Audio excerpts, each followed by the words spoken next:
माहिती थांबवली पाहिजे किंवा लपवली पाहिजे. आमचं स्पष्ट मत आहे, की जे कोणी चुकीची माहिती दिली त्यांच्यावरती कारवाई व्हावी. अशा पद्धतीची भूमिका भारतीय जनता पार्टीचे प्रवक्ते केशवजींनी घेतलेली आहे, मीही सांगतोय. परंतु आत्ताच्या काळामध्ये जर आम्ही दोघंही काही प्रतिक्रिया दिली तर ती राजकीय ठरेल. या उद्देशाने आम्ही आमची भूमिका मांडतोय. आम्हाला राजकारण करायचं नाही. जर कुणी चुकीच्या पद्धतीनं वागलं असेल तर त्यांच्यावर कारवाई व्हावी, ही आमच्या दोघांचीही भूमिका आहे. बर केशवजी. नाही, मी तुम्हाला स्पष्ट या सगळ्या विषयात सांगितलं की या विषयामध्ये अशा प्रकारची फाईल येणं हे अशक्य. नंबर एक म्हणजे सरकार कॅग आहो त्याच्यात सोडून द्या. समजा सरकारमधलं कोणाला काही वाटलं त्यापुढे कॅग बसलाय ना परत तपासणी करायला. कॅगचे एवढे तात्पर्य त्यावरती आले असते. त्यामुळे ही गोष्ट येऊच शकत नाही. नंबर एक रात्रीतनं अशा पद्धतीने काही करणं. नंबर दोन 25 वर्षांपूर्वीची कुठली तरी एक गोष्ट आहे. मला त्या अधिकाऱ्यांनी ज्यांनी कोणी दादाला सांगितलं असेल तसे मला आश्चर्य वाटतं. त्यामुळे जर माझं आजही या निमित्ताने सांगणं आहे कॅज्युअल अजिबात नाही. अशा प्रकारची फाईल असतील नाहीत अशा प्रकारचं माझं मत आहे. नंबर दोन या पद्धतीची जी काही माहिती असेल ती माहिती खरोखर दादांनी माननीय मुख्यमंत्र्यांनी द्यावी. माननीय किंवा ते जाहीरही करावे. आमचा काही त्यात आक्षेप नाही.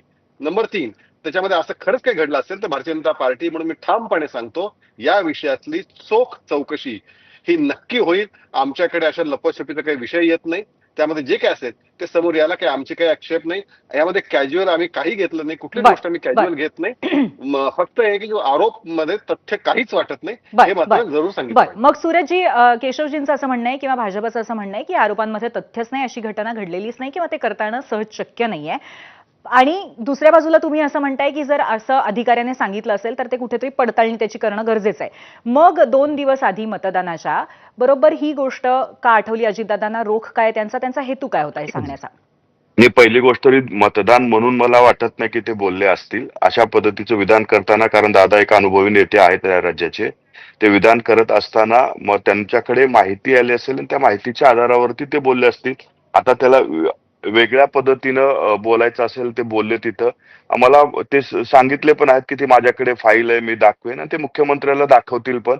परंतु हे निवडणुकीच्या तोंडावर बोलणं किंवा अधिक खोलात जाऊन अधिक जर बोलले असते तर त्याला एक वेगळं स्वरूप वेगळं रूप त्या ठिकाणी आलं असतं. म्हणून निवडणुकीच्या नंतर ते नक्कीच त्यांच्याकडची फाईल मुख्यमंत्र्याकडे दाखवतील. त्याच्यामध्ये जे कोणी दोषी असतील मुख्यमंत्री आणि दोन्ही उपमुख्यमंत्री त्याच्यावरती योग्य ती कारवाई करतील. बर, नक्कीच. परंतु या सगळ्या आरोपांचं टायमिंग, होणार असलेलं मतदान, यामुळे तुम्ही नक्की एकमेकांच्या बरोबर आहात का एकमेकांच्या विरोधात, अशा पद्धतीचं कन्फ्युजन आता तुमच्या दोघांच्या बोलण्यातनं होतंय निर्माण.